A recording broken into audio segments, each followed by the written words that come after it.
De la utilidad de creer en Honorato. Capítulo y razón de este libro en Honorato 1. Amigo Honorato, si estuviera convencido de que ser hereje y creer lo que los herejes enseñan es una misma cosa, me tendría por disculpado de hablar y escribir sobre este tema. Pero es grande la diferencia que hay entre ambas cosas. Hereje, creo yo, es el que, movido por ventajas temporales, sobre todo por ansias de honores y de mando, elabora doctrinas nuevas y falsas o les presta asentimiento. En cambio, quien crea hombres de este linaje, se engaña bajo una apariencia de verdad y de piedad. Así las cosas, me siento obligado a descubrirte lo que yo pienso sobre el camino de hallar la verdad y de entrar en posesión de la misma. Su amor prendió con fuerza en nosotros ya desde los albores de la adolescencia.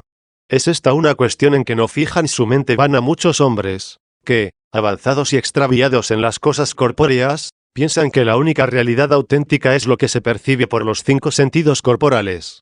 En su afán de superar y huir lo sensible, dan vueltas dentro de sí a las impresiones e imágenes percibidas a través de aquellos, y creen medir con toda precisión los entresijos inefables de la verdad valiéndose de la regla torpe y falaz recogida de aquellos.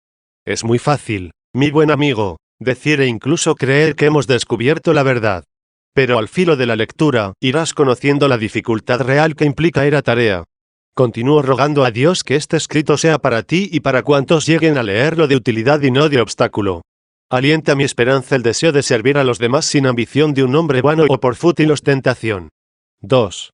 Abrigo el propósito de llegar a demostrarte que es un acto de temeridad sacrílega por parte de los maniqueos los ataques que dirigen contra los que se someten a la autoridad de la fe, y con ella se previenen y preparan para recibir más tarde la luz que Dios les envía, sin haber antes aprehendido la verdad, que solo es asequible a las almas puras. Tú sabes, como yo, que entramos en el círculo de los maniqueos, y caímos en sus redes por esto, porque prometían, dejando a un lado el testimonio odioso de la autoridad, llevar hasta Dios, librándolos de todo error, y por un ejercicio estrictamente racional, a cuantos se pusieran sumisos en sus manos. Cuando apenas contaba yo 9 años, dejé la religión que en mi alma de niño habían depositado mis padres, y fui secuaz y diligente discípulo suyo, porque, en lugar del terror supersticioso y de una fe irracional que se me imponía en aquella, me ofrecían una fe libre, que seguiría la discusión y esclarecimiento de la verdad. ¿A quién no iban a seducir estas promesas? Y sobre todo si se trata de un espíritu joven, ansioso de verdad, altanero y charlatán a consecuencia de las disputas escolares con hombres doctos, como lo era yo. Yo, que, cuando los encontré, despreciaba aquellas cosas como cuentos desenescentes, mientras ardía en deseos de poseer la verdad auténtica y clara, que ellos me prometían, y de abrevar en ella mi sed. Pero había una razón que, en última instancia, impedía mi entrega completa a los maniqueos, y me retenía entre los oyentes, sin fuerza para renunciar a las esperanzas y cosas de este mundo, a saber, veía que su elocuencia era más rica y más fina cuando se trataba de refutar los errores de los demás que segura y firme en la exposición de las doctrinas propias. ¿De mí? ¿Qué puedo decirte? Yo era ya cristiano.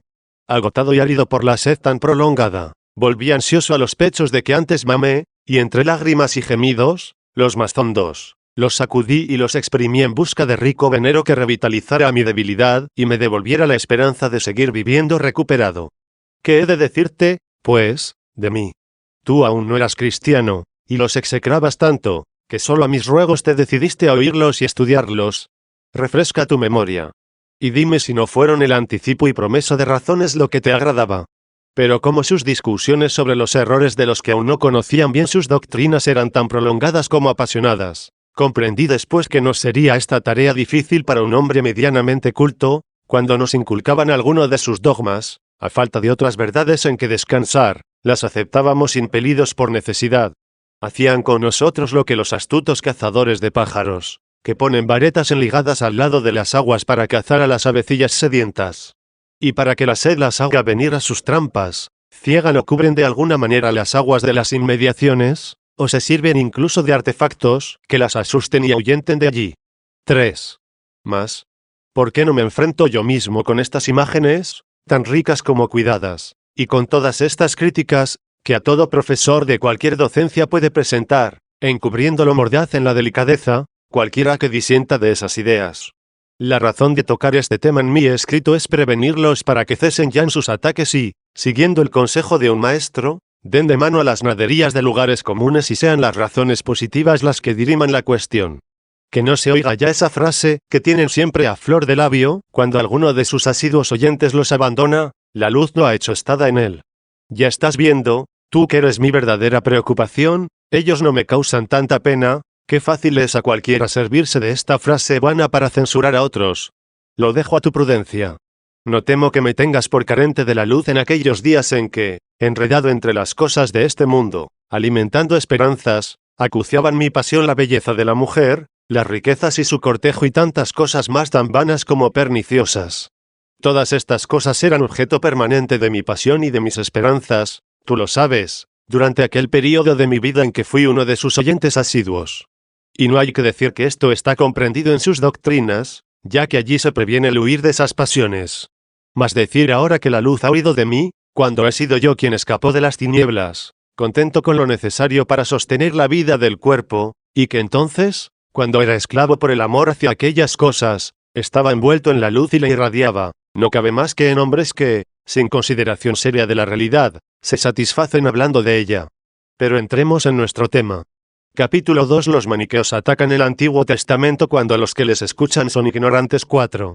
Tú sabes que los maniqueos, con sus ataques contra la fe católica, y particularmente con los desgarros que hacen en el Antiguo Testamento, alarman a los inexpertos, que ni saben cómo deben tomarse estas cosas, ni cómo en las almas tiernas que abrevan aquí llegan los efectos de esa bebida hasta las zonas más íntimas y más alejadas.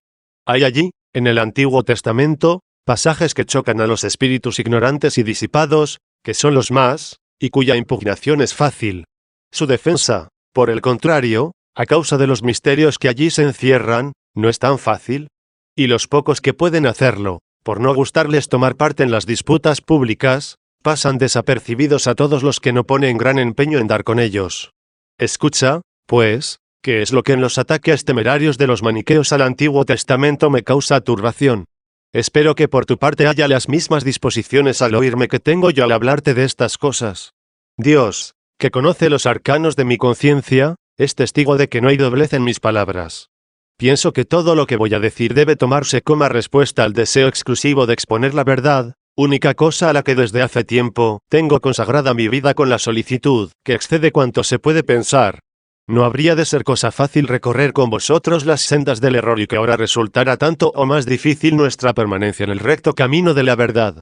Pero presiento que esta esperanza de que juntos, vosotros conmigo, llegaremos a poseer el camino de la verdad, será más que esperanza con el auxilio de aquel a quien estoy consagrado, cuya intuición trato de conseguir día y noche, y porque los ojos del alma están enfermos y llagados de aquellos errores de antes, confieso mi invalidez y mezclo mi oración con las lágrimas que brotan al recuerdo de mis pecados y de mis hábitos malos. Porque así como tras prolongada ceguera u obscuridad trabajosamente se abren los ojos y con parpadeos y guiños rehuyen la luz misma de que están deseosos, sobre todo si se pretende que directamente miren al sol, así me ocurre a mí ahora, persuadido de que es para el alma un bien indecible y único la intuición espiritual. Entre llanto y gemidos me considero no dispuesto aún para la contemplación. No me abandonará, pues, el Señor si soy sincero, si me guía el deber, si amo la verdad, si cultivo la amistad, si es hondo mi temor de que llegues a errar. Capítulo 3. 4 puntos de vista según los cuales se puede considerar el Antiguo Testamento. 5. Esa parte de la Sagrada Escritura que se llama Antiguo Testamento se ofrece a los que ponen diligencia en conocerla desde 4 puntos de vista, el de la historia, de la etiología, de la analogía y de la alegoría. No me tomes por necio porque me haya servido de estos términos griegos. Así me los han dado a mí y así te los transfiero, sin atreverme a sustituirlos. Además, ten en cuenta que no tiene nuestra lengua términos en uso para estos conceptos. Si para traducirlos forjaran nuevos términos, sería mayor aún mi pedantería, y las perífrasis implicarían una exposición más embarazosa. Desearía que te convencieras de esto al menos, que, si me desvío hacia el error, no me lleva a él el orgullo, ni la altanería. Se nos ofrece la Escritura Santa desde un punto de vista histórico cuando en ella se nos instruye en lo que ha sido escrito o en lo que se han realizado. Y si no ha tenido realidad, se nos describe como si lo hubiera tenido. Al punto de vista teológico corresponde la explicación causal de por qué se han dicho o hecho algunas cosas. La demostración de que entre el Antiguo y Nuevo Testamento no existe contradicción pertenece al estudio analógico. La alegoría nos previene para que no tomemos a la letra todo lo que allí se nos dice, sino en sentido figurado. 6. Lo mismo nuestro Señor Jesucristo que los apóstoles hicieron uso de estos 4 modos de entender las Sagradas Escrituras. Sentido histórico tienen las palabras con que responde Jesús cuando los fariseos le reprochan que sus discípulos habían arrancado espigas en día de sábado. ¿No habéis leído, les dijo, lo que hizo David cuando tuvo hambre él y los que le acompañaban? Cómo entró en la casa de Dios y comieron los panes de la proposición, que no les era lícito comer a él y a los suyos, sino solo a los sacerdotes. Uno con sentido etiológico se nos ofrece aquel pasaje en que al prohibir Cristo repudiar a la mujer a no ser en caso de fornicación, y serle replicado por los fariseos que Moisés había permitido despedirla mediante libelo de repudio, les dice Cristo, esto lo permitió Moisés a causa de la dureza de vuestro corazón. 2. ¿Se da aquí razón de por qué Moisés obró bien permitiendo el repudio? El mandato de Cristo señalaba que ya estaban llegando los tiempos nuevos. Exponer ahora aquí cómo es la divina providencia, la que ha acordado y puesto en orden estos tiempos nuevos, es tarea no breve. 7. En lo concerniente a la analogía, por la que se pone de manifiesto la congruencia entre ambos testamentos, ¿qué objeto tiene el decir que hacen uso de ella todos los que entre ellos gozan de autoridad, cuando ellos mismos pueden percatarse de que son más frecuentes las denuncias de adiciones hechas a las divinas escrituras? No sé por qué interpoladores. Esta objeción me pareció siempre, incluso cuando era uno de sus oyentes, sin valor alguno. Y no solo a mí, sino a ti también, lo recuerdo perfectamente, a cuantos poníamos en nuestros juicios sobre las cosas mayor cuidado que el resto de los oyentes. Mas ahora, una vez que he conocido la explicación de muchas cosas que me atormentaban sobremanera, cosas que son precisamente el tema más frecuentado en sus charlas y que exponen con tanto mayor ardor cuando no hay presente nadie que les pueda contradecir, creo imprudente, con palabras más suaves, carente de interés y fuerza, decir que las Sagradas Escrituras han sido adulteradas, porque no pueden presentar ningún ejemplar de esa época tan cercana. Si, pues, dijeran que no podían aceptarlas en modo alguno, porque a sus autores no los creían veraces, la tergiversación sería, en cierto modo, más natural, y su error, más humano. Esto hicieron con los Hechos de los Apóstoles. No salgo de mi asombro cuando considero esta decisión suya. Porque lo que se echa de menos no es su escasa sabiduría, sino su poca buena voluntad. Son tantas las analogías que hay entre este libro y otros admitidos, que me parece insensatez rechazarlo, y si hay en él algo que les molesta, que nos digan que es una interpolación y una falsedad. Pero si su atrevimiento es tan grande como es, ¿por qué conceden autoridad a las epístolas de San Pablo y a los evangelios, cuando en estos libros las interpolaciones que habíamos de admitir son mucho más frecuentes que en los Hechos de los Apóstoles? Es este un hecho que merece, así lo creo yo, especial consideración, y te ruego que lo estudies con ánimo desapasionado y tranquilo. Tratan los maniqueos de incluir dentro del número de los apóstoles a su autor, y dicen que por medio de él nos ha venido el Espíritu Santo, prometido por el Señor a sus discípulos. Sí, pues, admitieran los Hechos de los Apóstoles 3, en que con tanta claridad se habla de la venida del Espíritu Santo, les faltarían argumentos para afirmar que era esta una interpolación. Antes de Manés suponen que hubo alguien, no sé quién es, que adulteraron los divinos libros con ánimo de refundir la ley judaica con el Evangelio. No pueden atribuir esto al Espíritu Santo sin afirmar que estaban dotados del don de profecía y que en sus libros consignaron proposiciones que estarían en contradicción con Manés, aún no venido, con Manés, que se proclamaría mediador en la misión del Espíritu Santo. Más adelante hablaremos más extensamente del Divino Espíritu. Ahora volvamos a nuestro intento. 8. Espero que quede suficientemente demostrado el triple sentido, histórico, etiológico y analógico, del Antiguo Testamento. Expondremos el uso del sentido alegórico. Corresponde ahora mostrar que también se ofrece ese libro en sentido alegórico.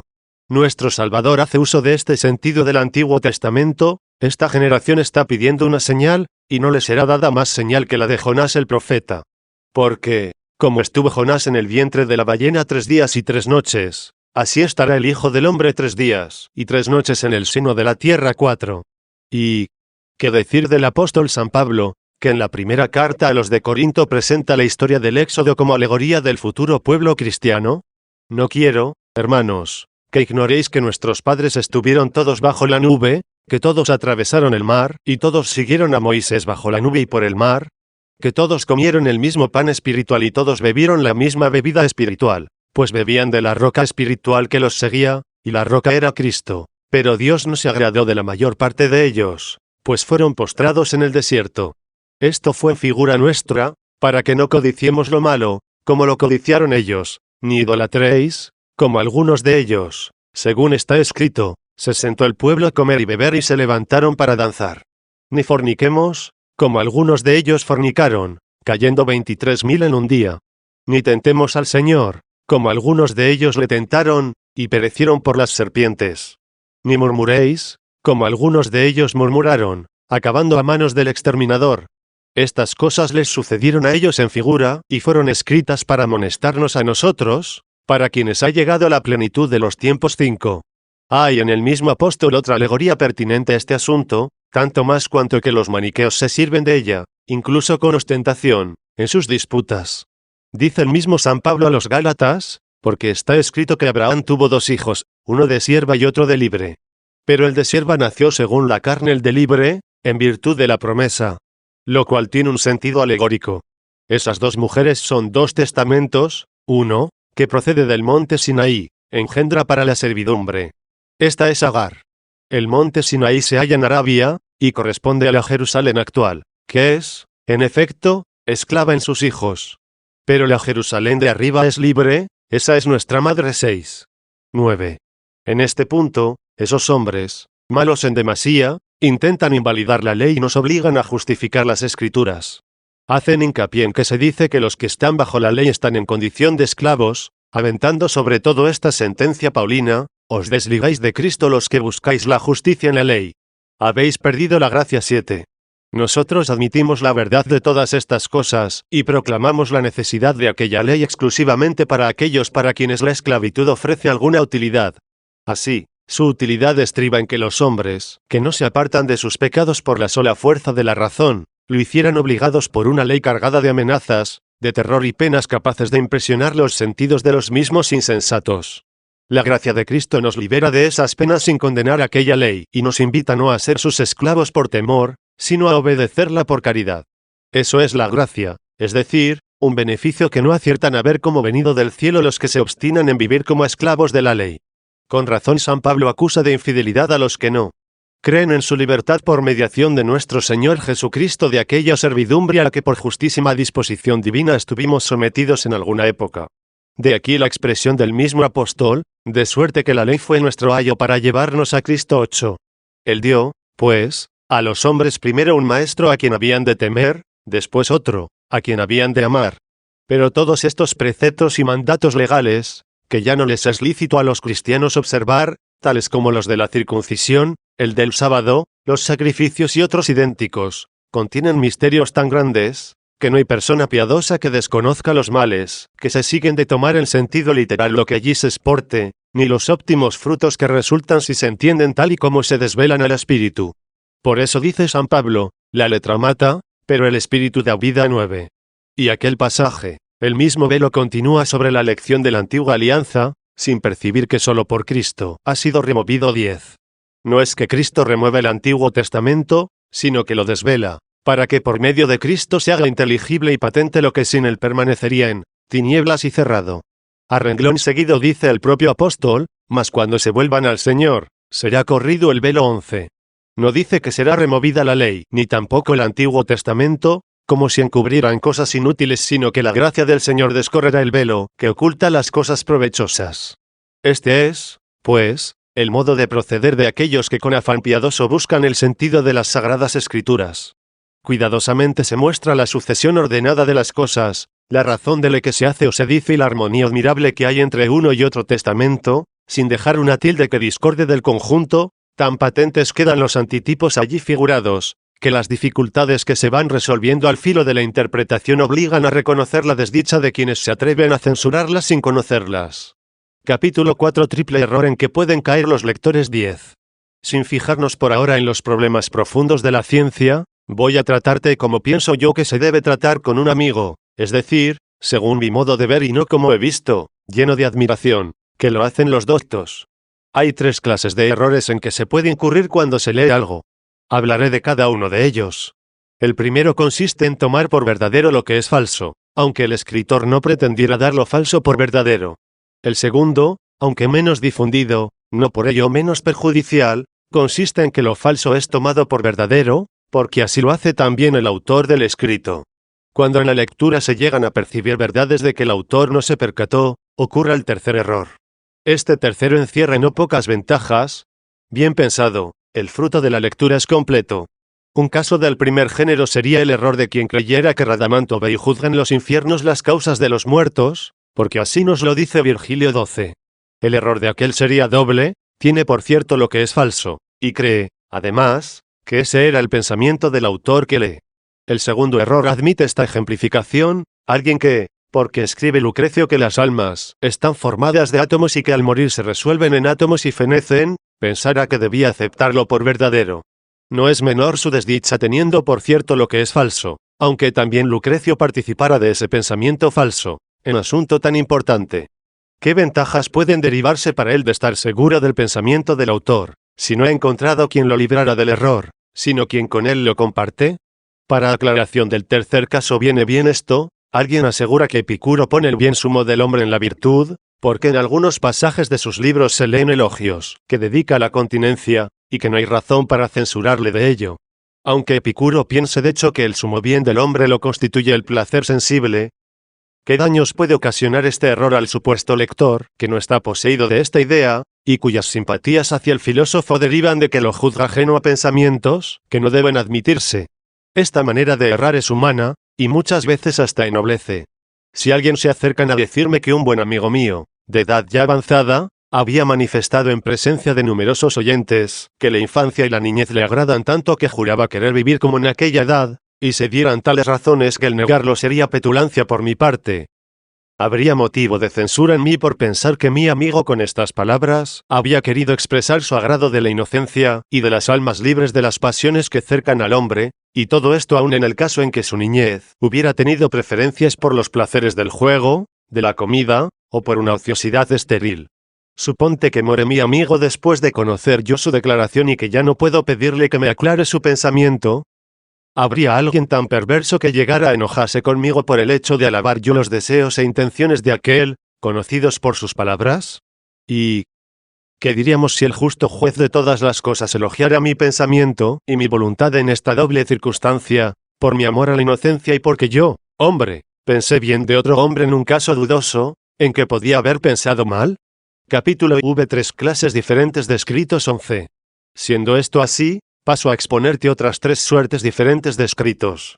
Puede darse el caso de que el libro que alguien ha compuesto sea un buen libro, pero que el lector no llegue a captar lo bueno que allí se encierra. O que comprenda el bien que es el libro, o que con la lectura se logren mayores bienes de los pretendidos e incluso en contra de lo que pretendía el autor. La primera clase de escritos no la censuro. De la tercera, no me cuido. No hay que censurar al autor que sin culpa suya es interpretado mal, ni hay por qué sentir contrariedad de que en algún escrito vea el lector verdades que pasaron inadvertidas para el autor, porque de ello no se siguen perjuicios. Esa es mi opinión, para los que lo leen. Hay, pues, una clase de escritos excelentes y libres completamente de todo mal, a saber, aquellos que son buenos en sí y los lectores los toman siempre en este buen sentido. Sin embargo, también hay aquí 2 dimensiones, porque la exclusión del error no es completa. Y así sucede a veces que, si el autor ha tenido en la composición del libro buenos sentimientos, buenos son también los del lector, pero diferentes de los de aquel, a veces mejores, no tan elevados otras, aunque siempre buenos. Cuando nuestros pensamientos y sentimientos despertados por la lectura de un libro coinciden con los del autor del escrito y se ordenan a mejorar nuestra vida, se logra la verdad completa y no queda reducto ninguno para el error. Este acuerdo entre lector y autor es muy raro cuando se trata de temas muy obscuros. Es más, creo que podemos conjeturarlo, pero no saberlo con certeza, porque ¿en qué razones me voy a amparar para conocer con exactitud el pensamiento de un ausente o de un muerto y poder jurar que estoy en posesión de este conocimiento? Si aun en el caso de que estuviera presente y yo le interrogase, habría muchas cuestiones que quedarían sin respuesta por política, al menos, ya que no por malicia. Pienso que, para llegar a este conocimiento, de nada sirve el saber quién fue el autor. Sin embargo, tengo por razonable creer bueno al autor, que sintió preocupación por servir al género humano y a la posteridad. 12. Desearía, pues, que los maniqueos me dijeran en qué género ponen el error que atribuyen a la Iglesia Católica. Hacerlo del primero sería una gran calumnia. Pero la defensa resulta fácil y breve, Bastaría con negar que nosotros las entendemos como piensan ellos que las entendemos cuando nos acusan. Si las incluyen en el segundo, ¿no es menor su ofensa? La réplica sería la misma. Si fuera en el tercer género, en esto no hay mal alguno. Pon cuidado y considera las Escrituras en sí mismas. ¿Cuáles son las objeciones que oponen al Antiguo Testamento? ¿Acaso que, siendo buenos sus libros, se les interpreta mal? Ellos no lo admiten. Dirán que ni son buenos ni los interpretamos bien. Contra esto es suficiente nuestra respuesta anterior. Si llegaran a decir que, aunque los tomamos en un sentido recto, no por eso se hacen mejores. ¿No es esto justificar a los vivos con quienes se discute y acusar a los muertos, que no pueden polemizar? Yo tengo a todos aquellos varones por grandes hombres y poseídos de Dios, y que hicieron mucho bien con escribir todas estas cosas, y que fue voluntad y mandato de Dios la creación y la promulgación de la antigua ley. Demostrar esto no sería difícil, a pesar de mis escasos conocimientos en esta materia. Con buena disposición, sin rebeldía, lo haré cuando encuentre oídos y ánimos bien preparados y pueda. De momento, no me basta con haber caído en error. Capítulo B. No son admisibles las interpretaciones que de las Escrituras dan sus enemigos. 13. A mi conciencia y a Dios, que mora en las almas puras, pongo por testigos, amigo honorato, de que para mí no hay nada tan cierto, tan puro, tan religioso, como esos libros que con el nombre de Antiguo Testamento conserva la Iglesia Católica. Sé que te extraña, y no puedo tampoco desmentir que en otro tiempo no fue esta nuestra manera de pensar. Pero es un caso de temeridad muy grande, la temeridad nuestra en los años de juventud, el abandonar a los expositores, de cualesquiera libros, que hacen profesión de conocerlos bien y de poderlos transmitir a sus discípulos, y acudir a buscar su verdadero sentido a aquellos que, sin saber por qué, han declarado dura guerra a los autores de esos libros. ¿Habrá habido alguien que, no comprendiendo algunos libros de Aristóteles, pensara en solicitar aclaraciones de algún enemigo de aquel? Y todo esto en ciencias en que el error no implica sacrilegio ninguno. Porque para leer o estudiar los tratados geométricos de Arquímedes, ¿quién escogería por maestro a Epicuro, que fue tan vehemente en sus ataques contra aquellas doctrinas, sin llegar a entenderlas, según creo yo? ¿O es que estos libros sagrados, contra los que dirigen sin éxito sus tiros, como si estuvieran ahí para que el vulgo los ataque, son todo claridad? Yo los encuentro muy semejantes a aquella pobre mujer de la que suelen hacer mofa los mismos maniqueos, porque, encolerizada de tanto como se alababa el sol en su presencia, hasta el extremo de que una maniquea le insinuó que le adorara, en su sencillez religiosa salió de un salto y, pisando repetidas veces la parte del suelo iluminada por el sol que pasaba a través de la ventana, decía: «Aquí me tienes como pisoteo a vuestro Dios el sol». Acción ligera, como de mujer. ¿Verdad? ¿Y no te hacen el mismo efecto esos maniqueos que desgarran con la violencia de sus discursos injuriosos, sin comprender ni lo que son, ni la importancia, ni para qué han sido compuestos esos libros, tan sublimes y divinos para los que los entienden y que, en cambio, para ellos son como tierra que pisamos, y todo porque confunden la eficacia con los aplausos de una turba de ignorantes? Créeme, todo lo que se encierra en esos libros es grande y divino, ahí está la verdad absoluta y ahí la ciencia más a propósito para alimento y medicina de las almas, y tan a medida de todos, que nadie que se acerque a beber de ella según lo exige la auténtica religión, queda insatisfecho. La prueba de esto exige una disertación amplia con abundantes argumentos, pero hay que lograr primero que desaparezcan en ti los movimientos de aversión que tienes para esos autores, después, que llegues a amarlos, siguiendo un camino que no sea la exposición de sus opiniones y escritos. Porque, si viésemos con desagrado a Virgilio, mejor aún, si la gran estima en que le tenían nuestros mayores no despierta en nosotros la simpatía antes de que intentemos comprenderle, nunca llegaríamos a encontrar satisfactorias las soluciones a los múltiples problemas en que los gramáticos se sienten preocupados e inseguros, ni aceptaríamos tampoco con facilidad las exposiciones que ceden en gloria del poeta. Por el contrario, inclinaríamos nuestro favor hacia quienes quisieran mostrarnos a Virgilio como soñador plagado de errores. Ahora bien, entre los muchos estudiosos que tratan de explicarle, cada uno a su modo y según el vigor de su inteligencia, cobran mayor éxito aquellos en cuyos tratados Virgilio aparece como el mejor de los poetas, y llegan los que no lo entienden a creer no solo que no hay defectos en sus versos, sino que todos y cada uno merecen los elogios de la perfección. Y así, cuando un maestro desfallece ante una cuestión cualquiera y no atina a resolverla, nos enojamos con él antes que admitir un posible error del gran poeta. Y si la defensa propia llevara a alguien a declarar culpable autor de tanto prestigio, ni aunque acudiera a la retribución lograría conservar alumnos en su escuela. ¿Cuánto más benévolos deberíamos ser con estos libros, en que una tradición tan antigua como constante nos asegura que hablan ellos el Espíritu Santo? Sin embargo, ha habido inteligencias jóvenes muy agudas, espíritus preocupados por la verdad bien razonada, que ni los han ojeado ni han parado mientes en quién podría ser su autor, siquiera para tacharlo de ingenio rudo. No conceden una inteligencia, mediana al menos, a los que se cuidaron de su lectura, conservación y explicación durante tanto tiempo. Ellos y nosotros hemos pensado que allí no había nada que mereciera fe, e inflamados por los discursos palabreros de sus adversarios, y por las falsas promesas de razones, hemos llegado a creer 1000 fábulas extrañas. Capítulo 7. Se debe buscar la verdadera religión. 14.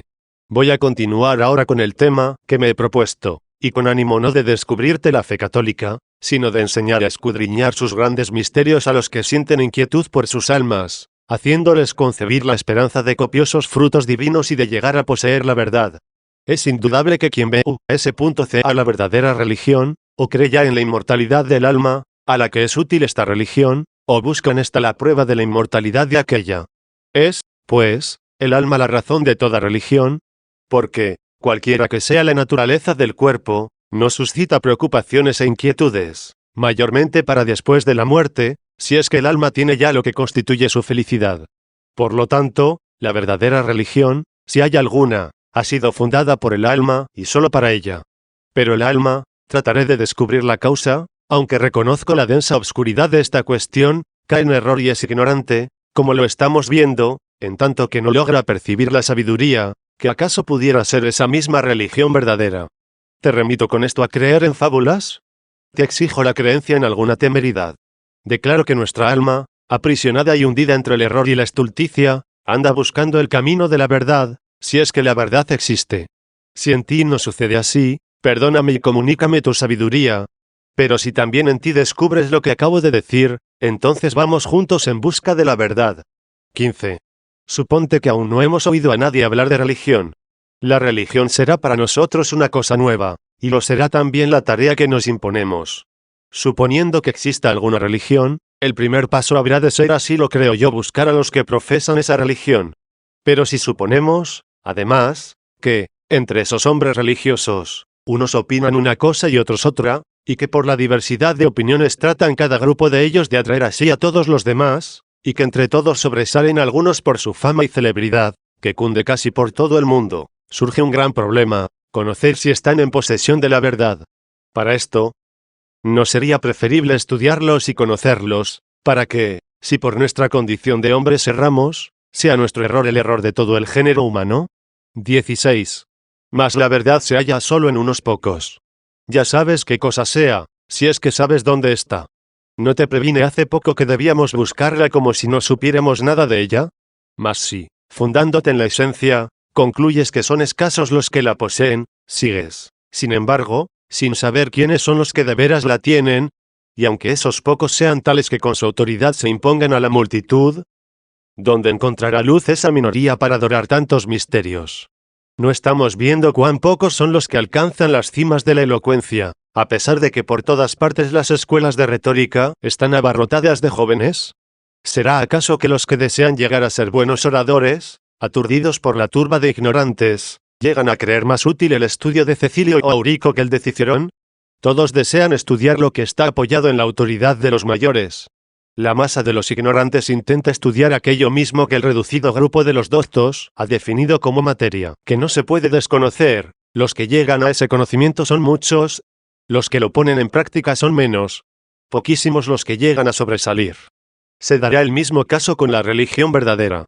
¿Acaso porque el número copioso de los que acuden a las iglesias no constituye argumento ninguno se puede concluir que no hay nadie instruido en esos misterios? Si los que se consagran al estudio de la elocuencia no superaran numéricamente a los que llegan a ser elocuentes, nuestros padres jamás hubieran pensado en confiarnos a los maestros de ese arte. Sí, pues, es una multitud compuesta en su mayor parte de ignorantes la que nos ha inclinado a esta clase de estudios, despertando en nosotros el amor a ese bien que pocos alcanzan. ¿Por qué no admitir una causa similar en materia religiosa, causa que despreciamos acaso con gran riesgo de nuestra alma? Si hay unos hombres, aunque sean pocos, que tributan a Dios un culto pleno de verdad y pureza. No es indudable que puede darse el caso de que tengan el asentimiento de la multitud, aunque la dominen las pasiones, y su inteligencia esté obscura. Si se nos echara en cara nuestro atrevimiento y nuestra insensatez por no habernos servido de estos maestros para la investigación cuidadosa de un problema cuya solución tanto nos importa, ¿cuál sería nuestra respuesta? Hemos temido la masa.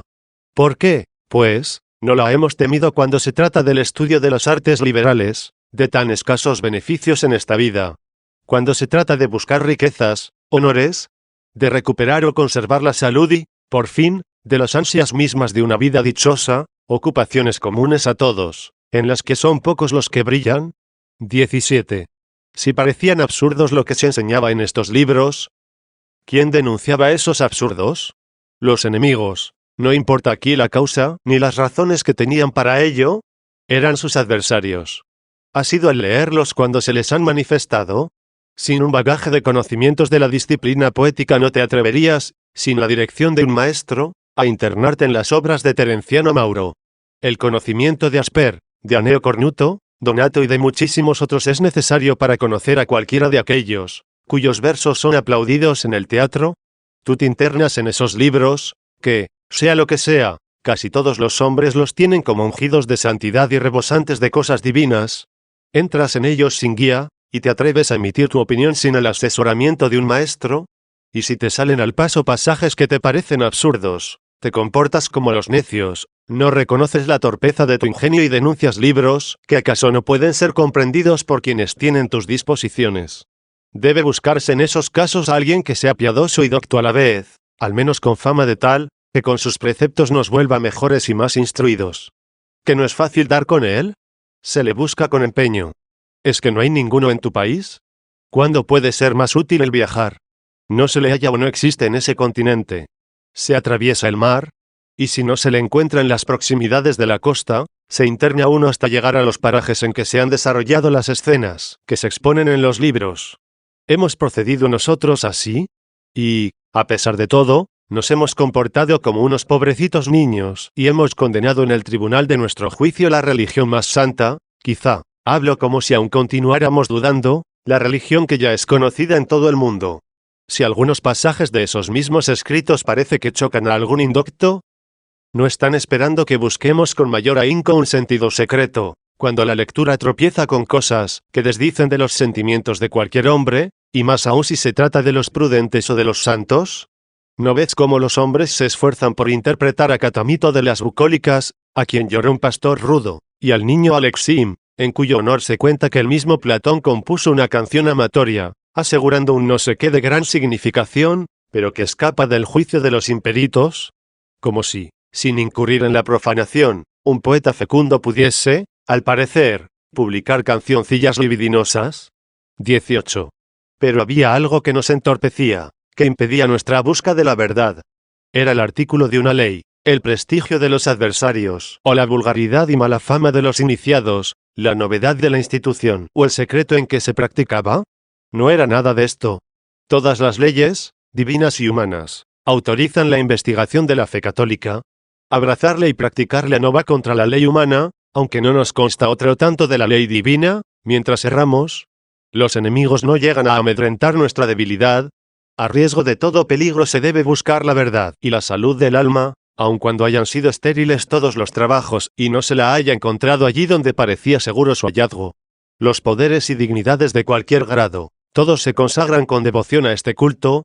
El nombre de esta religión supera a todos en hermosura y excelencia.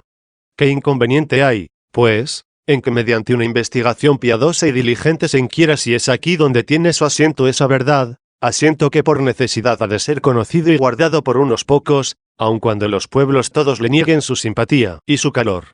19. Sí, pues, esto es así, busquemos primeramente, ya te lo he dicho antes, qué religión va a ser la que purifique y renueve nuestras almas. No hay duda de que debemos comenzar por la Iglesia Católica, porque los cristianos son ya más numerosos que los judíos e idólatras juntos. Pero entre los mismos cristianos hay muchos herejes, y aunque todos desean ser tenidos por católicos y tildan de herejes a los demás, sin embargo, están todos acordes en que la Iglesia es una sola. Si se mira al mundo entero, sus adherentes son más numerosos que los de ninguna otra, y, según el testimonio de los que la conocen, la verdad es más pura en ella. Pero hay otra cuestión que se suscita a este propósito: la católica es una sola, y nos basta con saberlo.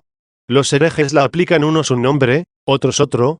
En cambio, cada herejía tiene su nombre propio, que no se atreven a rechazar. De esto se puede concluir, ateniéndonos al testimonio de jueces imparciales, a qué iglesia se le debe otorgar el nombre de católica, nombre que todas quieren para sí. Y para que nadie pueda creer que el dilucidar este punto implicaría mucho tiempo, gastado inútilmente, queda como auténticamente cierto que hay uno en que las leyes mismas son cristianas. No se trata de prejuzgar, sino de señalar la importancia para nosotros del punto de partida. Ni debe atemorizarnos que el culto divino, falto de vigor propio, aparezca sostenido por aquellos a quienes debe él prestar apoyo. Sería una gran dicha poder encontrar la verdad allí donde la busca y la conservación son más seguras, pero de no encontrarla allí, habrá que acudir a buscarla en otra parte. Capítulo 8: El camino hacia la religión católica seguido por Agustín 20. Después de las casas expuestas, también fundadas, que debo ganarte este pleito, por más reparos que tengas en contra, vaya a tratar de descubrirte cuál fue mi camino, cuando andaba buscando la verdadera religión con las disposiciones que debe tener, según te dije antes, quien la busque. Cuando me separé de vosotros y atravesé el mar, andaba ya irresoluto y dudando de cuáles eran las cosas que debía retener y cuáles las que debería abandonar. Esta irresolución mía aumentaba con los días desde aquel en que oí al hombre que, como si lo hubiera de enviar el cielo, le esperábamos para que nos aclarara aquellas cuestiones que nos tenían llenos de confusión, y vi que era como los demás, si se exceptúa cierto grado de elocuencia que había en él. Cuando ya me hallaba en Italia, reflexioné conmigo mismo y pensé, no en si continuaría en aquella secta, en la que estaba arrepentido de haber caído, sino en cuál sería el método para hallar la verdad, cuyo amor, tú lo sabes mejor que nadie, cuánto me hacía suspirar. Con frecuencia me parecía imposible encontrarla, y mis pensamientos vacilantes me llevaban a aprobar a los académicos. A veces, por el contrario, posando la consideración en la mente humana, su acuidad, su seguridad, su perspicacia, me inclinaba a creer que lo que se nos ocultaba no era la verdad, sino el modo de dar con ella, y que ese modo debería venirnos de algún poder divino. Faltaba definir cuál era esa autoridad que nos prometen cuando están metidos en discusiones. Ante mí se abría una selva inextricable, y vacilaba y me faltaba decisión para penetrar en ella. Mi alma se agitaba sin descanso en medio de todas estas cosas, con ansias de encontrar la verdad. Sin embargo, cada día me encontraba más lejos de aquellos que ya me había propuesto abandonar. Entre tantas dificultades solo me faltaba pedir con llanto penitente la divina providencia que me socorriera. Y lo hacía atentamente, y ya las disputas con el obispo de Milán me habían hecho tanta impresión, que casi estaba deseando, con cierta esperanza, estudiar algunos de los pasajes de ese Antiguo Testamento, hacia los cuales teníamos aversión por lo que contra ellos nos habían dicho. Me había decidido ya a continuar como catecúmeno en la iglesia en que fui inscrito por mis padres hasta tanto que diera con lo que andaba buscando. De haber habido alguien que me hubiera doctrinado, en mí hubiera encontrado un discípulo muy a propósito y muy dócil entonces. Sí, pues, tú te encuentras en este estado desde hace tiempo, y sientes las mismas inquietudes en tu alma, si te parece que ya has sido traído y llevado bastante, si deseas que se acaben tantas fatigas, intérnate en la disciplina católica que brota en Cristo y que llega hasta nosotros pasando por los apóstoles, y desde nosotros pasará a la posteridad. Capítulo 9: La Iglesia Católica exige a los que vienen a ella fe. Los herejes prometen razón. 21. Es ridículo que todos pretendan estar en posesión de la verdad y que afirmen que la enseñan. Es innegable que todos los herejes lo pretenden, pero con la promesa de dar razón de los puntos más obscuros a quienes se dejan seducir, y con ellos acusan a la Iglesia Católica porque exige a los que vienen a ella que crean, en tanto que ellos alardean de no imponer a nadie el yugo de la fe, sino que les descubren el ontanar de la ciencia. Si se te ocurre que es este su mejor elogio, te engañas. No tienen razón ninguna para ello y lo hacen solo para atraerse la masa con el espejuelo de la razón. En esta promesa se complace el alma humana, y, sin reparar en sus fuerzas ni en su estado de salud, desea para sí los alimentos, que solo sientan bien a los sanos y caen en engaños venenosos. Es imposible encontrar la religión verdadera sin someterse al yugo pesado de una autoridad, y sin una fe previa en aquellas verdades, que más tarde se llegan a poseer y comprender, si nuestra conducta nos hace dignos de ello. 22. ¿Acaso estás deseando que se te ofrezca sobre esto alguna razón, que te convenza de que no es la razón, sino la fe el medio para comenzar el adoctrinamiento? No es ello difícil, con tal que te muestres razonable y desapasionado. Dime, en primer lugar, ¿por qué crees tú que no se debe creer? Porque la credulidad, me dices, y de ahí deriva el nombre de crédulos, paréceme un defecto. De lo contrario, no lo reprocharíamos como una afrenta. Así como la suspicacia es un defecto, porque juzga lo que no es conocido con certeza, cuánto más lo será la credulidad, puesto que entre ellas no existe más diferencia que esta. La suspicacia admite cosas desconocidas, pero dudando algo de ellas, y la credulidad las admite sin dudar. Admito provisionalmente este concepto y distinción. Pero también sucede que empleamos el término curioso con carácter peyorativo, y la palabra estudioso tiene significado laudatorio. Piensa cuál es la diferencia que tú adviertes entre ambos términos.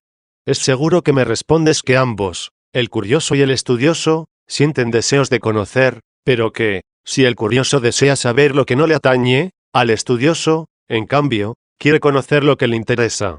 Pero puesto que admitimos que a todo hombre le interesan la esposa, los hijos, la salud de una y otros, si alguien, en país lejano, pregunta con cuidadoso afán a todo el que llega hasta allí por el estado y salud de su esposa y de sus hijos, este tal lo hace, ciertamente, por un gran deseo de saber, y, sin embargo, no le aplicamos el nombre de estudioso, aun cuando sus deseos de conocer son ardientes y se trata de lo que le atañe sobremanera. De aquí deducirás que esa definición del estudioso es imprecisa, porque, aunque el estudioso desea conocer lo que le toca de cerca, sin embargo, no a todo el que tenga esos mismos deseos se le puede llamar estudioso, sino a aquel quien quiere con todo ahínco y busca lo que contribuye al sustento y ornato que al espíritu prestan los conocimientos liberales. La denominación de curioso es exacta si se expresa, además, lo que se desea saber. Pues también podemos llamar estudioso de los suyos al que solamente a los suyos está entregado. Pero no por eso le creemos digno de que figure dentro del nombre común de los estudiosos, si no va acompañado de alguna explicación. Por lo mismo, no llamaría yo estudioso del saber a deseoso de informarse sobre el estado de los suyos, a no ser que, gozando de buena fama, esto mismo quisiera averiguar con frecuencia. En cambio, al curioso sí, aun cuando no haya tenido más que alguna dedicación. Considera ahora lo que es la curiosidad, y dime si tú tienes por curioso a quien oye con gusto una historieta, que no trae ventaja ninguna, es decir, de cosas que no le atañen en nada, y esto no con frecuencia ni de manera desagradable, sino entre amigos muy discretos, o bien en la mesa, o en alguna asamblea o reunión. No lo tendría por tal, pero ciertamente parecería curioso si deseaba oír hablar de una cosa que le ofrecía interés. Por lo tanto, la misma razón que hubo para corregir la definición de estudioso, hay ahora para modificarla de curioso. Observa si también las expresiones anteriores necesitan rectificación. ¿Por qué, pues, se designa con el epíteto de suspicaz a quien en una ocasión sospecha de una cosa en concreto, y con el de crédulo a quien cree a veces cosas a la ligera? Porque, así como hay una gran diferencia entre el que desea conocer una cosa y quien desea saber en general, y la hay entre quien tiene cuidado de algo y el curioso, de la misma manera la hay grande entre el creyente y el crédulo. Capítulo X. No constituye deshonra ninguna el creer en la religión. 23. Pero veamos ahora, me dirás, si debemos creer en la religión. Si admitimos que son cosas distintas el creer y el ser crédulos, se sigue que no hay mal ninguno en creer en la religión. ¿Qué pensaríamos si la fe y la credulidad fueran ambas defectuosas, como lo son la embriaguez y el acto de embriagarse? Quien tuviera esto por cierto, pienso que no podría tener amigo ninguno. Porque si es una deshonra creer en algo, o incurre en torpeza quien cree en su amigo, o no entiendo cómo puede llamarse amigo a sí mismo o al otro, si es que no cree en él. A esto es posible que me repliques diciendo que en ocasiones hay cosas que tenemos que creer, y me pides que te aclare cómo puede no ser un defecto en materia religiosa creer antes de llegar a saber. Trataré de exponértelo, y quisiera preguntarte cuál de estas dos cosas es peor, a saber, entregar la religión a un indigno o creer lo que dicen los que la enseñan. Pienso que admites que mayor responsabilidad alcanza a quien descubre a un indigno los santos misterios, si es que hay alguno, que a los que creen lo que de la religión aseguran los hombres religiosos. Otra manera de contestar no te hubiera sido honrosa. Suponte, pues, que ya está presente quien te adoctrina en religión. ¿Cómo lograrías convencerle de tu sinceridad, como discípulo y de que no hay en ti ni dolo ni simulación ninguna en cuanto a esto? Me dirás que invocando tu conciencia, como testigo de que no hay ficción en ti, confirmándolo con las mejores palabras, pero al fin con palabras. Te será imposible abrir a un hombre, tú, hombre también, los entresijos de tu espíritu, para que vea tu ser íntimo. Si te dijera él, Creo en lo que me dices, pero ¿no sería más razonable que tú dieras fe a mis palabras, ya que, si tengo yo la verdad, tú serás el beneficiario y yo quien te hace el beneficio? ¿Cuál sería tu respuesta, sino que merecía que creyeras en él? 24. Como réplica podrías decirle, ¿no sería mejor que me dieras razón de por qué he de creer, para que con la dirección de aquella caminara por doquier sin riesgo de incurrir en temeridad? ¿Acaso fuera mejor lo que propones? Pero si tan difícil te resulta el conocimiento de Dios por vía racional, ¿crees que pueden todos comprender las razones que descubre a la inteligencia del hombre la realidad divina? Los que pueden comprenderlas, ¿son muchos o pocos? ¿Tú qué piensas? Pienso que son pocos, dices. ¿Te cuentas entre ellos? No me toca a mí darte la respuesta. Continúas pensando que también en esto debe él creerte, y así lo hace, en efecto. Pero no olvides que ya son 2 las veces que él cree proposiciones tuyas sin tener de ellas certeza. Tú, en cambio, ni por una sola vez crees en los consejos de orden religioso que él te propone. Supongamos, no obstante, que las cosas son así y que con espíritu sincero te acercas para instruirte en religión, que eres de esos pocos que pueden aprender las razones por las que se llega al conocimiento de la divinidad. Habría que negar la religión al resto de los hombres, que no han sido favorecidos con un ingenio tan sereno, o es preciso llevarlos paso a paso, como por grados, hasta la cima de estos misterios. Claramente se ve que sea más religioso, porque no puedes en modo alguno dar por bien hecho el que se rechace o se desdeña a nadie, que arde en deseos de cosa tan importante. ¿Piensas, acaso, que puede alguien llegar a la verdad pura si antes no lo cree posible si su espíritu no es sencillo y se purifica con un modo de vivir ordenado, sumiso a ciertos preceptos no menos necesarios que importantes? No hay duda de que es esa tu opinión. ¿Qué género de males puede sobrevenir a esos hombres? Entre ellos te cuento a ti, a quienes no les sería difícil comprender los secretos divinos con razón firme si marcharan por esa vía propia de los que comienzan por creer. Creo que ninguno. Con todo, replicas, ¿qué razón hay para detenerlos? El daño que con su ejemplo ocasionan a los demás, aunque ellos queden indemnes. Son poquísimos los que tienen un concepto exacto de sus fuerzas, a los que se creen de menos hay que estimularles para que no los abata la desesperación, hay que contener a los que se creen de más, para que la audacia no los lance en el precipicio. Empresa fácil sí, para evitar peligrosas emulaciones, se obliga a los que pueden marchar solos a seguir el camino seguro de los demás. Así es la providencia de la religión verdadera, lo que ha mandado Dios, lo que nos han legado los antepasados, y lo que hasta aquí hemos mantenerlo. Alterarlo o trastrocarlo equivale a ensayar un camino impío a la religión verdadera. Ni aun consiguiendo los medios que desean podrían llegar al fin propuesto los que hicieren aquello. Por agudo que sea su ingenio, sin la ayuda de Dios, no hace más que arrastrarse por el suelo, y Dios ayude a los que, acuciados por la inquietud de llegar hasta él, sienten a la vez preocupación por el resto de los hombres. ¿No hay apoyo más firme para ir al cielo? Por lo que a mí respecta, este razonamiento se me impone, porque, ¿cómo podré decir que no se debe creer sin conocimiento previo, si es totalmente imposible la amistad misma sin la fe en algunas cosas indemostrables por la razón, y si los mismos señores dan fe a los esclavos a su servicio sin desdoro de su dignidad?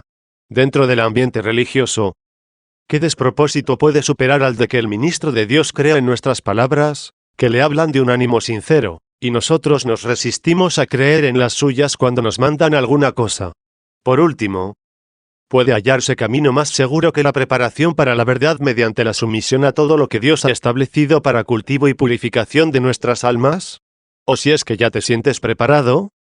¿Qué mejor que hacer un pequeño rodeo para entrar por donde la seguridad es completa y no creamos peligros a nosotros mismos y dejar a los demás el ejemplo de la temeridad? Capítulo 11. Los que creen están libres de la temeridad de los que opinan. 25.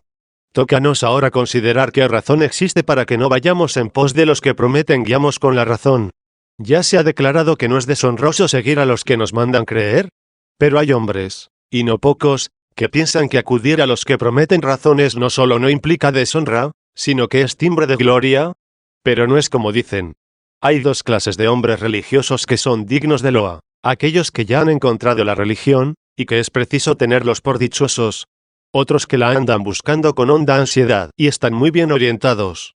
Aquellos están ya en su posesión, estos caminan por donde es seguro que la hallarán. Hay, además, otras 3 clases de personas que merecen censura y son aborrecibles. Unos son sofistas o teóricos, es decir, que se creen conocer la religión, pero de hecho no la conocen. Los segundos se percatan de su ignorancia, pero no ponen suficiente diligencia para poderla conocer. Los últimos piensan que no la conocen ni desean tampoco conocerla. Asimismo, hay en el alma tres operaciones, que parecen ser cada una continuación de la otra, y que es conveniente discernir, entender, creer y opinar. Si se las considera aisladamente, el entender está siempre libre de todo defecto. La segunda admite alguna falta. La tercera tiene la secuela lógica de la imperfección. Comprender las cosas grandes, honestas, incluso las divinas, constituye la suma dicha. Entender las cosas superfluas no acarrea daño ninguno. El dedicarse a su estudio consumió el tiempo acaso necesario para otros estudios. Tampoco hay que temer daño ninguno del mero hecho de comprender lo que es malo. Lo lamentable es hacerla. Porque si uno comprende cómo puede dar muerte a su enemigo sin peligro propio, el acto mismo de entenderlo, sin el deseo de realizarlo, no lo hace reo. Faltando este deseo, ¿puede haber nada más inocuo?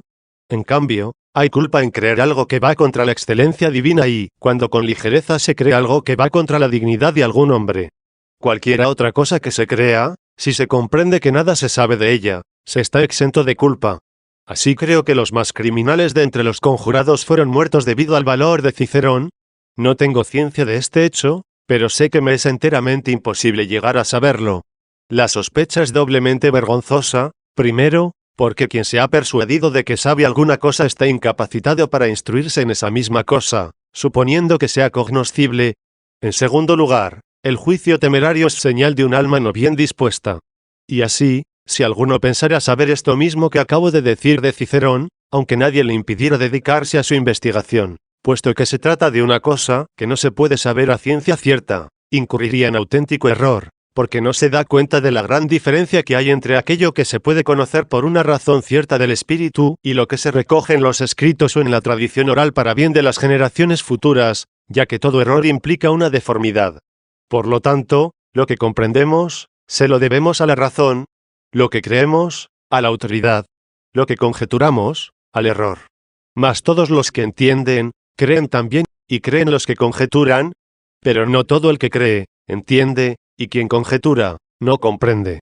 Ahora bien, si estas tres cosas se ponen en relación con las 5 clases de hombres antes mencionadas, con las 2 clases recomendables inscritas en primer lugar, y con las otras 3 defectuosas, encontramos que los dichosos creen a la verdad misma. Los que aman la verdad y la buscan, creen a la autoridad. Unos y otros son dignos de loa por su fe. Por el contrario, la credulidad de los que forman el grupo primero, que merecen reproche, es defectuosa. Los otros 2 no creen en nada, y son los que la buscan sin esperanza de hallarla y los que ni siquiera la buscan. Todo esto solamente en cosas que caen dentro del campo de la ciencia, porque en cualquier otra dimensión vital podrá darse un hombre que no crea nada. Aun aquellos mismos que en la práctica aseguran atenerse a razones probables se inclinan más bien por la imposibilidad de la ciencia que por la de la fe. Porque, ¿quién hay que admita algo y no lo crea? ¿O cómo puede ser probable lo que admiten si no se aprueba? Por lo tanto, hay 2 géneros de adversarios de la verdad, los que impugnan la ciencia y no la fe, los que atacan una y otra. No sé si en el dominio de las cosas humanas podrá encontrarse uno solo. Todo esto se ha dicho para que comprendamos que no somos temerarios si seguimos las mismas cosas que no alcanzamos a comprender. Porque los que sostienen que solo hay de creerse lo que se sabe, evitan que se les llame suspicaces, nombre bajo y vergonzoso. Una diligente reflexión sobre la gran diferencia que hay entre pensar que se sabe algo y creer, movido por la autoridad, lo que de cierto se ignora, nos evitará la inculpación de error, de incultura y de soberbia. Capítulo 12. La fe es, las más de las veces, necesaria para la vida social. 26.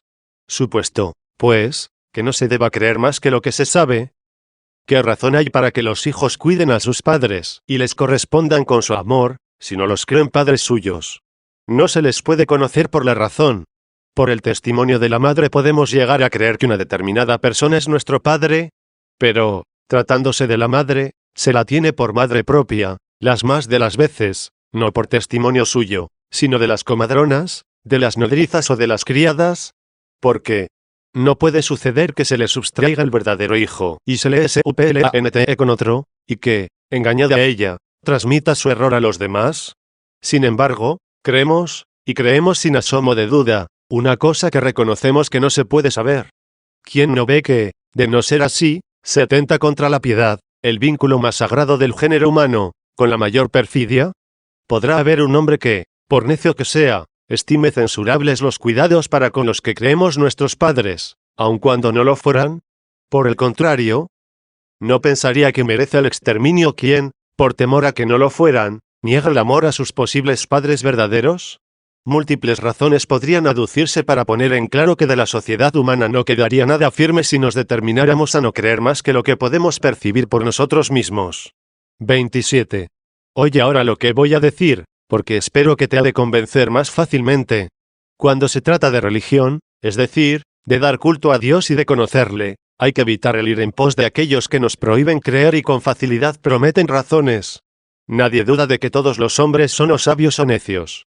Ahora bien, llamo sabios no a los hombres que tienen corazón e inteligencia, sino a aquellos en quienes hay una idea de Dios y del hombre bien formada, teniendo en cuenta la capacidad humana, y en quienes la vida y las costumbres responden a esa idea.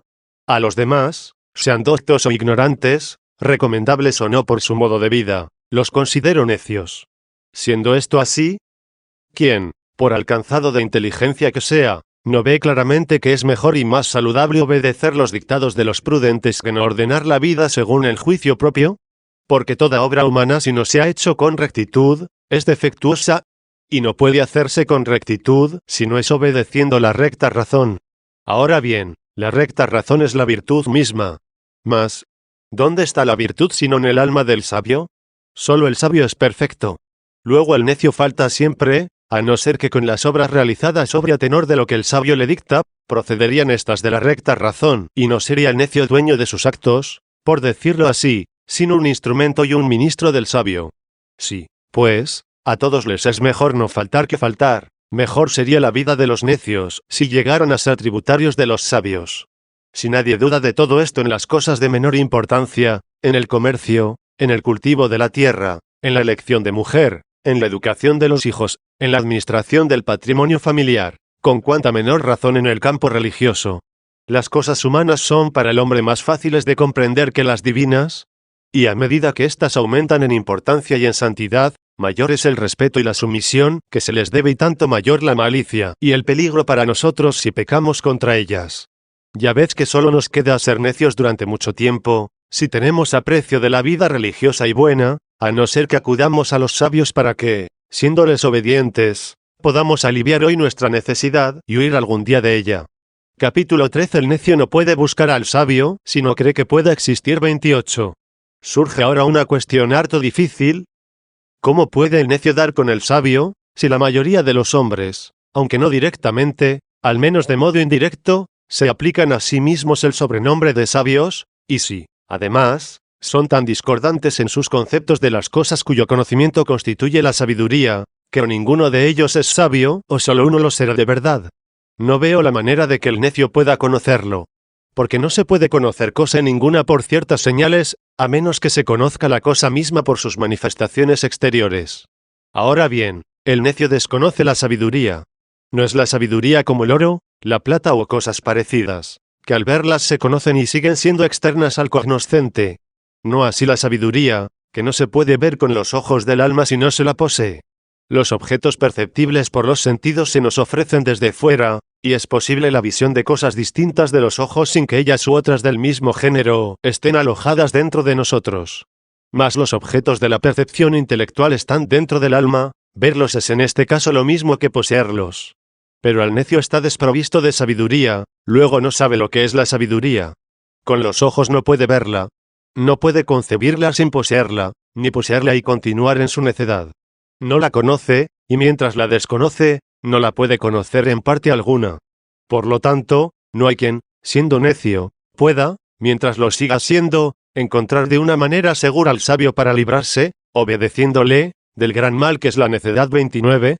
Ahora bien, como nuestro estudio tiene por objeto la religión, solo Dios puede dar solución a esta enorme dificultad. Por otra parte, de no creer en su existencia y en su eficiencia para ayudar a la mente humana, no debemos lógicamente buscar la religión verdadera.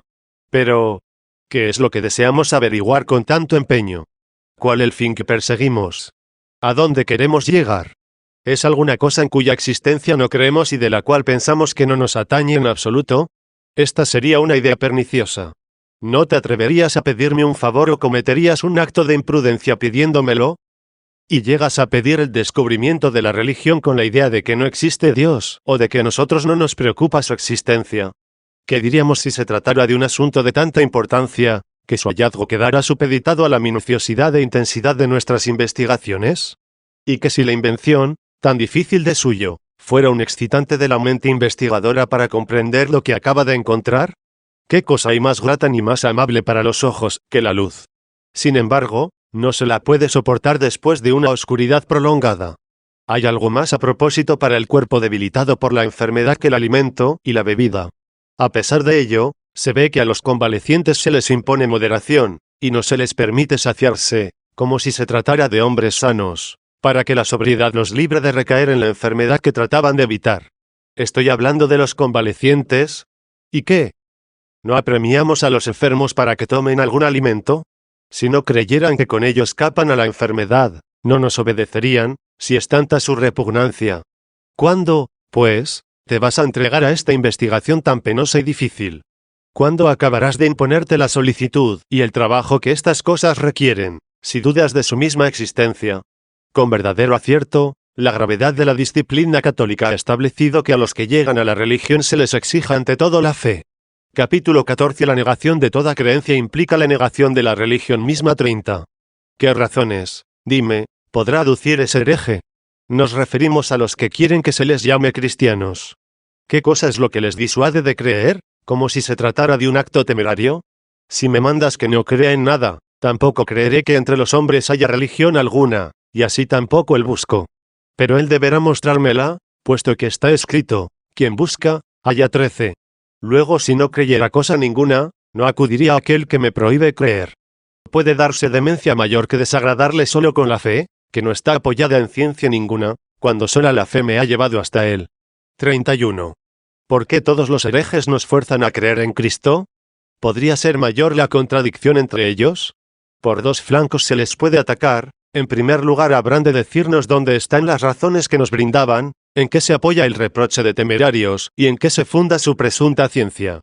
¿Por qué si es deshonroso creer a nadie sin una justificación racional? ¿Por qué deseas? ¿Por qué pones tanto empeño en que creas sin razón, para así lograr más fácilmente ganarme con tus razones? ¿Será tu razón capaz de construir algo sólido sobre el fundamento de la temeridad? Hablo como lo harían aquellos a quienes desagrada nuestra fe. Porque creer sin razones cuando aún no estamos en condición de aprehenderlas, y preparar el espíritu por medio de la fe misma para recibir la semilla de la verdad, lo tengo no solo por saludable, sino por necesario para que las almas enfermas puedan recobrar la salud. Es una gran impudencia por parte de los herejes, el hecho de que, estimando que esto es ridículo y temerario, pretenden que nosotros creamos en Cristo. Además, confieso que creo ya en Cristo y me he propuesto aceptar como verdadero todo lo que Cristo ha dicho, aunque no haya razón que lo apoye. Con estos supuestos, hereje, ¿me vas a adoctrinar? Permíteme que reflexione. Yo no he visto a Cristo en la figura con que quiso aparecer a los hombres, del que se dice haber sido visto por los ojos humanos. ¿Quiénes son aquellos cuyo testimonio sobre Cristo deba creer, para que, dispuesto con esa fe, pueda ayudarte a ti?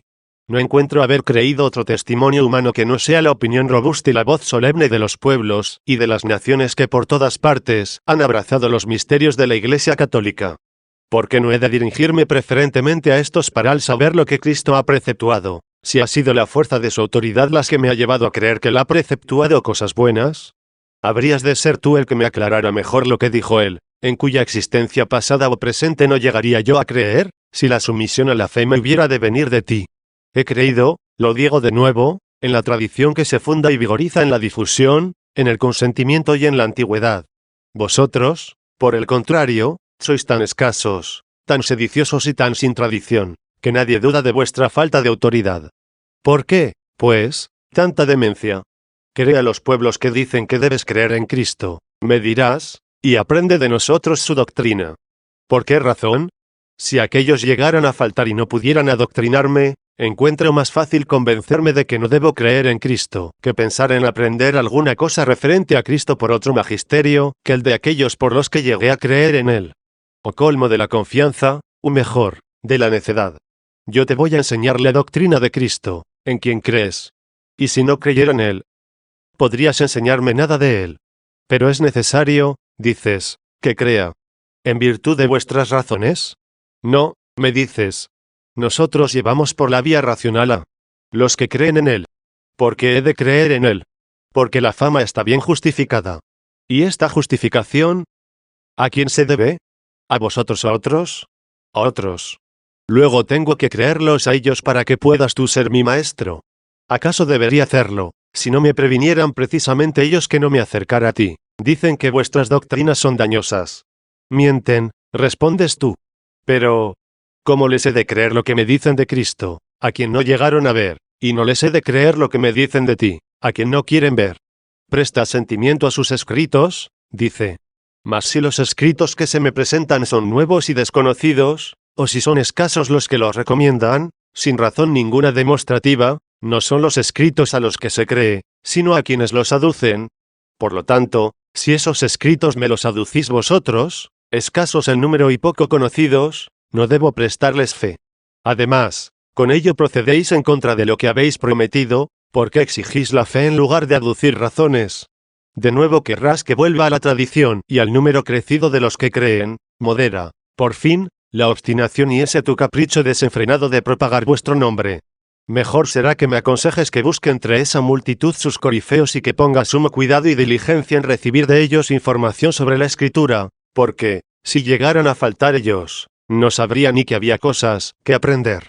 Vuélvete, pues, a tus soledades y no sigas tendiendo asechanzas sobre texto de la verdad, la misma que pretendes arrebatar a quienes concedes tener autoridad. 32. Si negaran hasta el deber de creer en Cristo sin apoyo de razones de esta fe, no serían cristianos. Porque este reproche de irracionalidad también nos lo hacen los paganos, infundadamente, pero sin contradecirse ni entrar en oposición consigo mismos. ¿Quién toleraría que éstos se consideraran miembros de Cristo, defendiendo ellos que no deben los ignorantes creer nada de Dios si no se les exponen antes las razones claras para creer en Él? Sin embargo, vemos que la historia, admitida por los mismos herejes, ofrece copiosos testimonios de que Cristo antes que nada y sobre todo deseó la fe en Él, aun en los tiempos en que los hombres con quienes trataba no estaban en disposición de comprender los divinos misterios. ¿Qué significan tantos y tan grandes milagros, sino que según el testimonio del mismo Cristo se hicieron para que creyeran en Él?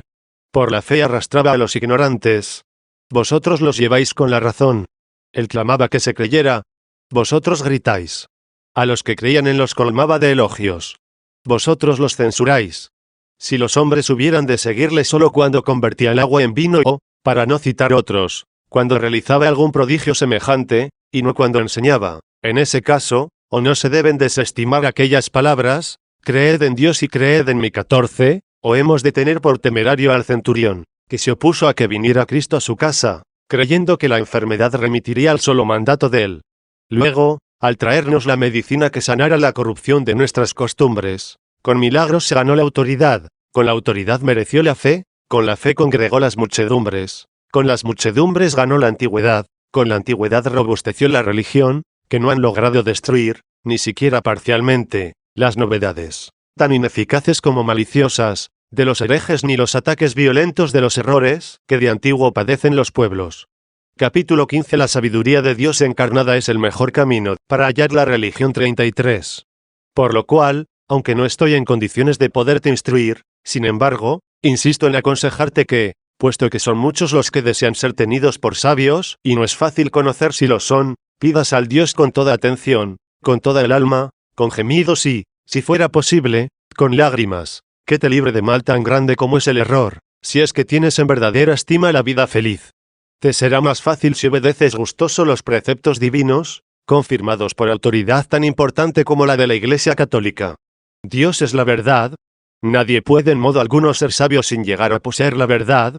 Luego, si el sabio está tan unido en espíritu a Dios que no puede haber entre ambos nada que los separe, no se puede negar que entre la necedad del hombre y la purísima verdad divina está como punto intermedio la sabiduría humana. El sabio, en cuanto lo permite la capacidad humana, imita a Dios. En cambio, el hombre ignorante, para que la imitación en él sea fructífera, no tiene otro modelo tan cercano como el sabio. Pero como, Según se dijo antes, al ignorante le resulta difícil la aprehensión por medio de la razón. Convenía que a sus ojos se ofrecieran algunos milagros. Los ignorantes se sirven mejor de los ojos que de la razón, para que, con la previa purificación de su vida y de sus costumbres bajo la dirección de los hombres doctos, se dispusieran para aceptar la razón. Si era el hombre modelo que hay que imitar, pero sin poner en él la esperanza. Pudo la divina bondad mostrarse más liberal que dignándose tomar la pura, eterna, inmutable sabiduría de Dios, a la que es necesario que estemos unidos, la forma de hombre, ofreciéndonos en su vida estímulos para seguir en pos de él, y sometiéndose también como víctima a los castigos, que nos desalientan para seguirles? Porque si es imposible llegar hasta el bien purísimo y sumo sin un amor pleno y perfecto, y esto no es posible en tanto que arredran los males del cuerpo y los sucesos adversos, Cristo, con su nacimiento admirable y su vida laboriosa, ganó nuestro amor, y su muerte y su resurrección disipó nuestro temor. En todas sus obras se mostró de tal manera que nos fuera posible conocer hasta dónde se extiende su divina clemencia y hasta dónde podía ser elevada la debilidad humana.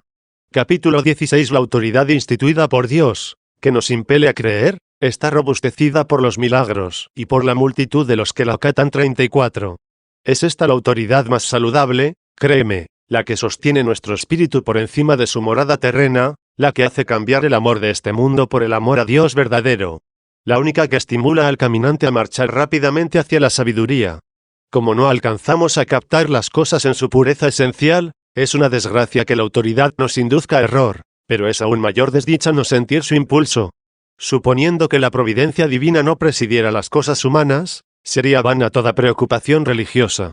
Pero si la hermosura de todas las cosas, pues es innegable que brota de una auténtica fuente de belleza, y no sé qué sentido interior estimulan a los espíritus mejor cultivados a buscar a Dios y a servirle pública y, privadamente, hay que tener confianza en que Dios mismo ha instituido una autoridad que nos sirva como de escalón para elevarnos hasta Él.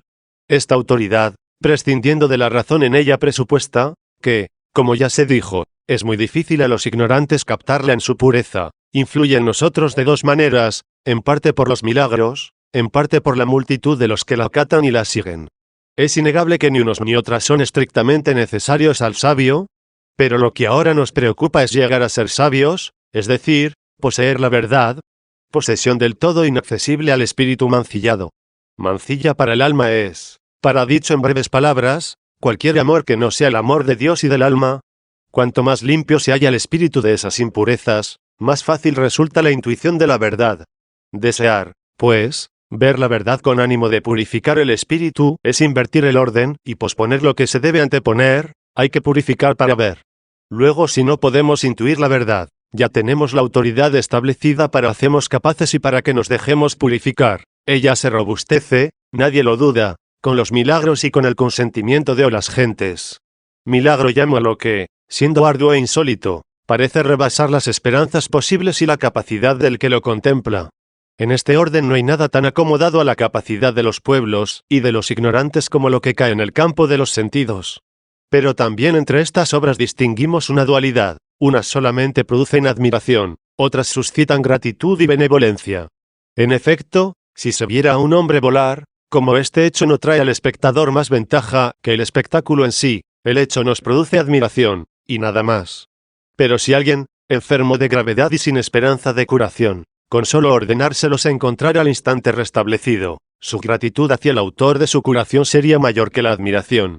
Milagros así tenían lugar en los días en que Dios se mostraba como verdadero hombre, en la medida en que era esto posible. Sanaban los enfermos y quedaban limpios los leprosos. A los cojos se les devolvía el poder caminar, a los ciegos la vista, y el oído a los sordos. Los hombres de entonces vieron transformarse el agua en vino, comer hasta la saturación con solo 5 panes 5.000 personas, pasar a pie enjuto los ríos, y resucitar los muertos. Algunos de estos milagros, como obrados en el cuerpo, mostraban con mayor claridad su aspecto beneficioso. Otros eran un signo dirigido a la mente, y todos testimoniaban al hombre la majestad divina. Así atraía hacia sí la autoridad de Dios a las almas errantes de los hombres. Me preguntas, ¿por qué no se obran milagros ahora?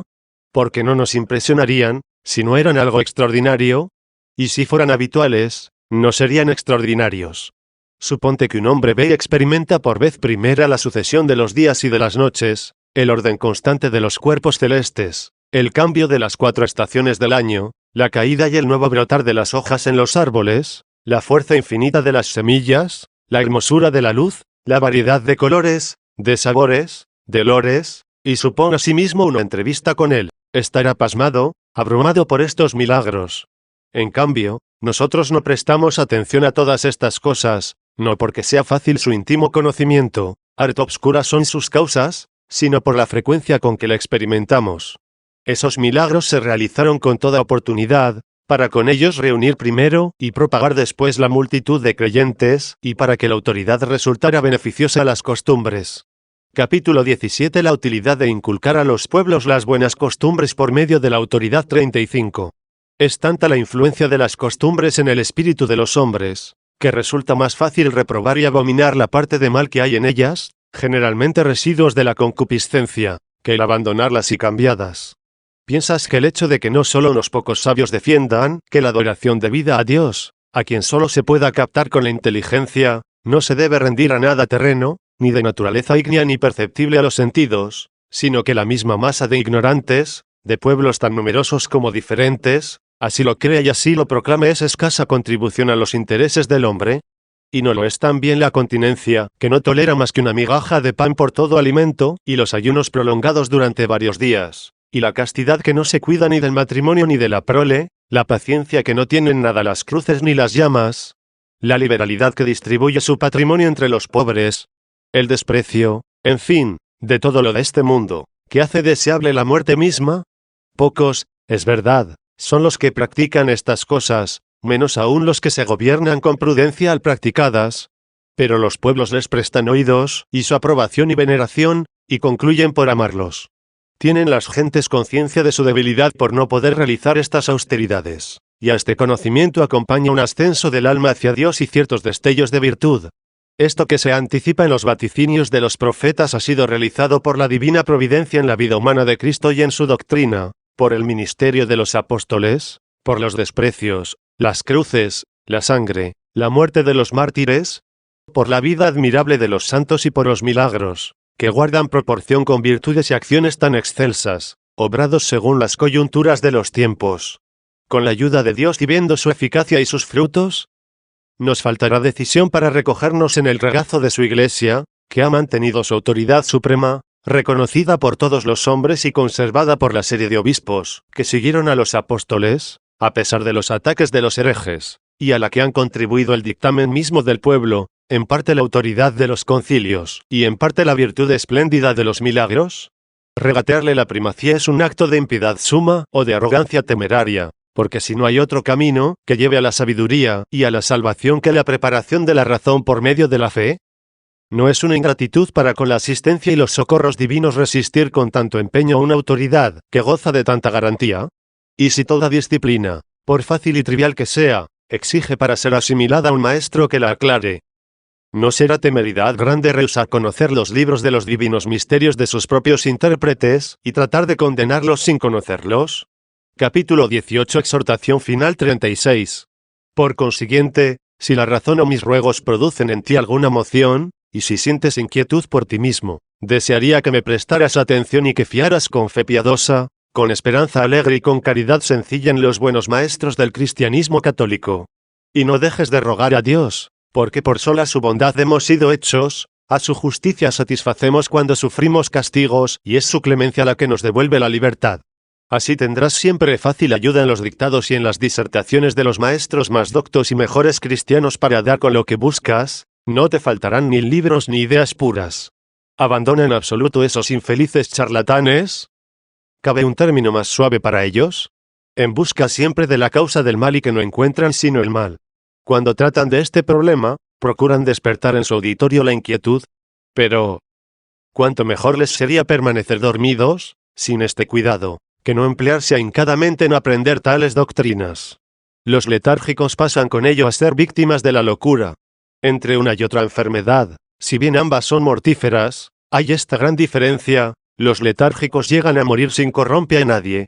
El frenético, en cambio, es de temer para la generalidad de los que están sanos, y de manera especial para los que tratan de prestarle ayuda. Porque ni es Dios autor del mal ni ha tenido que arrepentirse de ninguna de sus obras. No llegan a turbar su ánimo los acontecimientos desafortunados, ni su reino está adscrito a parcela en ninguna de la tierra. No ordena ni aprueba ningún delito, no miente jamás. Estas y otras parecidas eran las cuestiones que nos producían desasosiego, problemas que, envueltos en la violencia de sus ataques, nos eran presentados como la auténtica doctrina del Antiguo Testamento. Todo ello es falso en absoluto. Admito que sus ataques contra todas estas cosas estén justificados, pero ¿qué es lo que se patentiza en ellos sino que estas acusaciones no alcanzan a la doctrina católica? De esta manera continúo conservando la parte de verdad que aprendí entre ellos, pero lo que he encontrado falso lo rechazo.